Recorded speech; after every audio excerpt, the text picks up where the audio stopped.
10 மாதம் எவ்வளவு வலிகள் தெரியுமா? எவ்வளவு வலிகள், எவ்வளவு இதெல்லாம் தாண்டித்தான் ஒரு கருவை அவங்க வந்து சுமந்து பெற்றெடுக்கிறாங்க. அதை வெறும் வார்த்தையால சொல்லல, தாய்மையை வந்து வெறும் வார்த்தையால சொல்லலாது. குழந்தைய கருவில் இருக்கும்போது சக்தி எடுக்கிற அந்த என்ன சொல்றது, அதை நேராக பார்த்தா தான் அந்த வலி தெரியும்.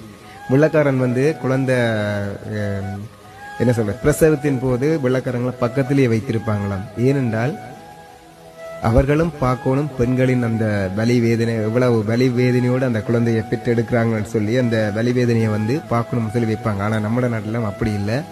ஆனால் உண்மையிலேயே ஒரு குழந்தைய கருவில் சுமக்கன்றது சரியான ஒரு மறு ஜென்மம். பெண்களுக்கு 10 மாதம் சுமக்கணும், வாந்தி வெறும், தலை சுத்து வெறும், அதோட மாதமாக இழுப்பு முள்ளந்தண்டில் சரியான பெயினாக இருக்கும். அதெல்லாம் உண்மையில் வந்து ஒரு தாய்மையை வந்து வெறும் வார்த்தையால் சொல்லலாமுங்க. அம்மான்றது வந்து அப்படித்தான். அம்மா எல்லாருக்கும் அதன் அருமை தெரியும். உண்மையில் ஒவ்வொரு அம்மா ஸ்தானத்தில் இருக்கிறவங்களும் உண்மையிலேயே அவங்கள பிள்ளைகளுக்கு உண்மையிலேயே ஒரு கடவுள் தான். ஓகே, இந்த பாடல் எப்படி பார்த்து சொல்லுங்க. ஓகே.